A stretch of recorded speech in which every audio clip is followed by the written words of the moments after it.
The ATC XI is a modern analog synthesizer. The electronically produced sound of the ATC XI is vibrant, warm, and punchy. It also possesses the highly pleasing qualities of inherent randomness in pitch and timbre, like those of a fine acoustic instrument.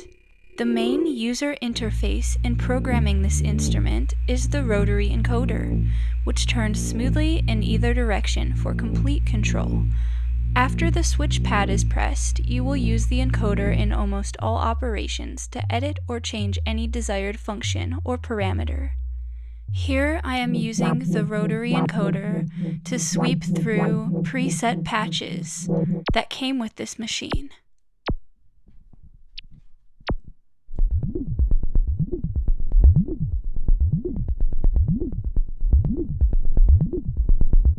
The oscillators are the unmodified building blocks of analog synthesis. An oscillator produces periodic or regularly repeating waveforms, or pitched sounds. The tuning controls alter the frequency or pitch of the oscillators. The wave shape selectors determine the harmonic spectrum of the signal, its basic timbre or tone color. This instrument has two oscillators that each produce 3 waveforms.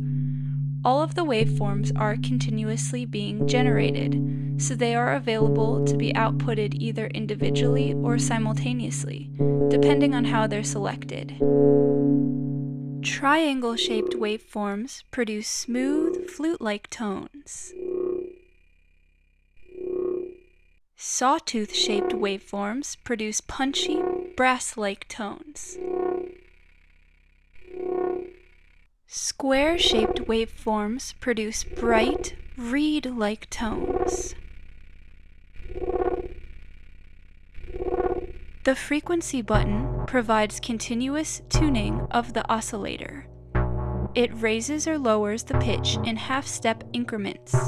0 is the lowest tuning, with multiples of 12 being the octave intervals. Buttons 1 and 2 select the mix level of oscillators 1 and 2.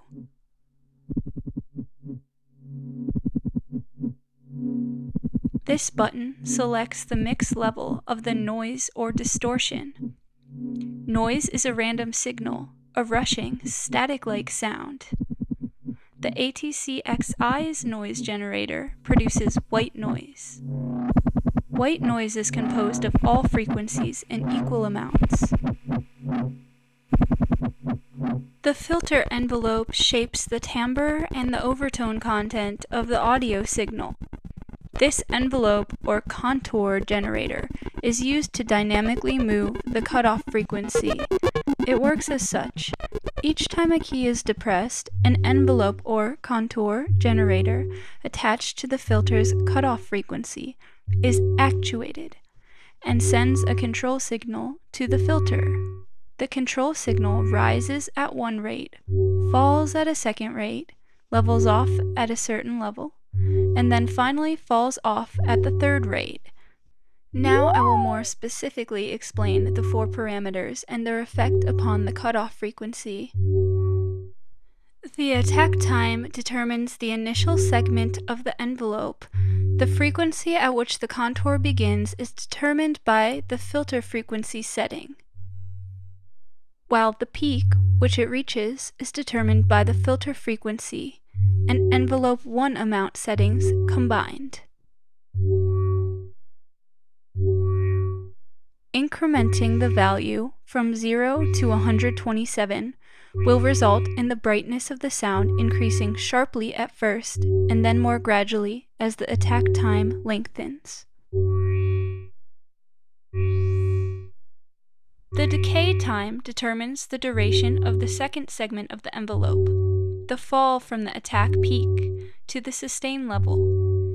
While repeatedly depressing a key and incrementing the value from 0 to 127, you will at first hear the brightness drop sharply after the initial attack. The drop will become more gradual as the decay time lengthens. The sustain level determines the filter frequency at which the envelope levels off after the initial rise and fall. The frequency of the sustain level can be as high as the initial peak, in which case there is no decay after the initial rise, or it can be as low as the frequency at which the envelope contour began.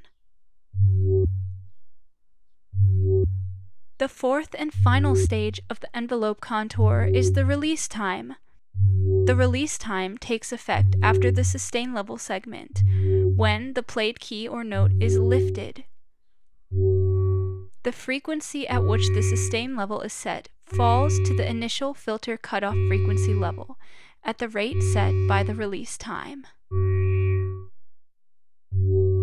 The second row of buttons control envelope number 2.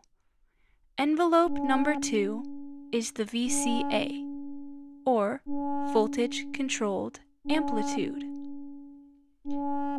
This is the volume of the audio signal which passes through the VCA envelope. It is contoured by the envelope controls. Each time a key is pressed, the envelope or contour generator attached to the amplifier is actuated and sends a control signal to the amplifier. Like the filter envelope control signal, the VCA envelope control signal is composed of the same 4 segments: the initial rise, decay, sustain level, and release time. The volume of the note is shaped according to the settings on the envelope controls. The attack time determines the duration of the initial rise in volume to a peak. Notice the sound take on different qualities as you increase from a short, sharp attack to a long, slow crescendo. The decay time determines the duration of the drop in volume from the initial peak to the sustain level. Shorter decay times will produce more percussive sounds. The longer times will begin to open up the sound. The sustain level determines the volume level at which the envelope contour levels off after the attack and decay. Set at 0, no sustain level is heard. Set at 50, the contour diminishes to a low volume. Set at 127, no drop in volume is heard after the initial peak is reached.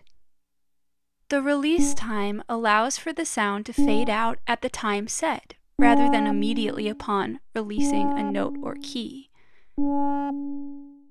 Envelope 3 can be assigned to modulate a variety of different parameters to create unusual textures and interesting effects.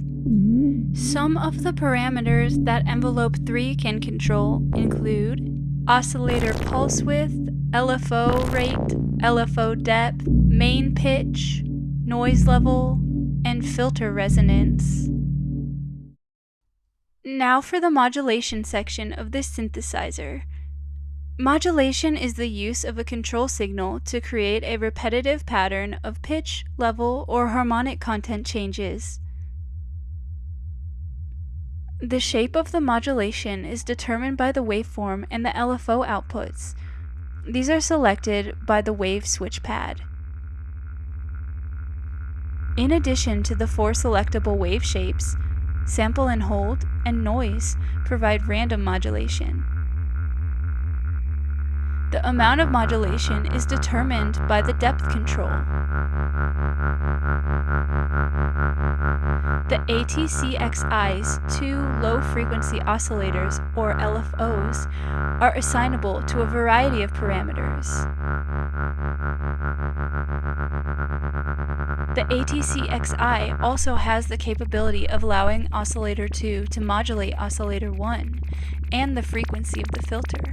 This is known as audio frequency modulation because the modulation control signal, in the case of oscillator 2, resides in the audio spectrum.